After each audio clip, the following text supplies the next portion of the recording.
পাশে। আপনারা দেখছেন নিউজ বাংলা প্রতিদিন, আমি গীতা। দেখে নেব আজকের হেডলাইন্স।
প্রত্যেক বছরের মতো এবছরও আমরা একটা রক্তদান শিবির আয়োজন করেছি। এটা হচ্ছে আমাদের তৃতীয় বছর।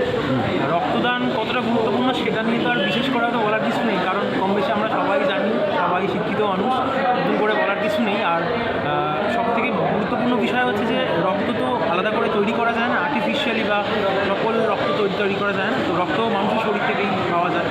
তো সামাজিক একটা উদ্যোগ সবাই মিলে আমরা করি। তো প্রত্যেক বছরের মতো এটা আমাদের তৃতীয় বছর, সবাই রক্তদান করছে। আর একটা কথা সবাইকেই বলবো যে সবাই যদি সুস্থ স্বাভাবিক শরীর থাকে অবশ্যই রক্তদান করুন। একটা কথা আছে যে রক্তদান করলে একটু হয়তো ব্যথা লাগে, কিন্তু তার থেকে বেশি কিন্তু ভালো লাগে।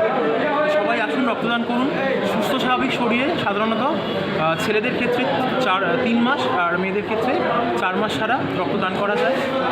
এটুকুই, সবাই ভালো থাকবেন। আগামী নতুন বছরের জন্য অগ্রিম শুভেচ্ছা। আর কতজন রক্ত দেওয়া আছে আমাদের? তো হ্যাঁ, মোটামুটি প্রত্যেক বছরই 30-40 এরকম সবাই আসে। দেখা যাক, চলছে তো এবছর। কোন ব্যাংক নিচ্ছে? হ্যাঁ, কোন ব্যাংক কালেকশন? এবছর লায়ন্স ক্লাব আমাদের রক্তদান